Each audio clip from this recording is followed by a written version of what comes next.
नमस्कार द्राक्ष बागायतदार बंधूंनो, मी सागर चव्हाण. आपणा सर्वांचं प्रणील ग्रुप ऑफ कंपनीमध्ये सहर्ष स्वागत आहे. तर आज आपण या ठिकाणी तालुका कवठेमंकाळ आणि गाव आगळगाव या ठिकाणी आलेलो आहोत.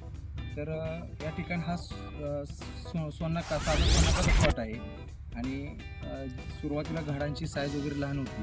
अशा वेळी प्रणील ॲग्रीमधून आम्ही त्यांना रिकमेंडेशन केले की बाबा पामेला या ठिकाणी पामेला वापरलेलं आहे. तर त्यांची ओळख आणि त्यांना कसा रिझल्ट भेटले, काय भेटले, म्हणजे ते आपण त्यांच्याकडे पूर्ण जाणून घेऊ. नमस्कार, मी विलास पाटील आगळगाव. मी माझे साधे सोनाकाचा प्लॉट आहे. मी पामेला हा 12व्या दिवसापासून मी त्याचा वापर केला आहे आणि रिझल्ट असा चांगल्या बऱ्यापैकी आहे. घडाची साईज किंवा पाकळ्या भरपूर आणि शेंडा पण फुल स्टेजमध्ये चालला.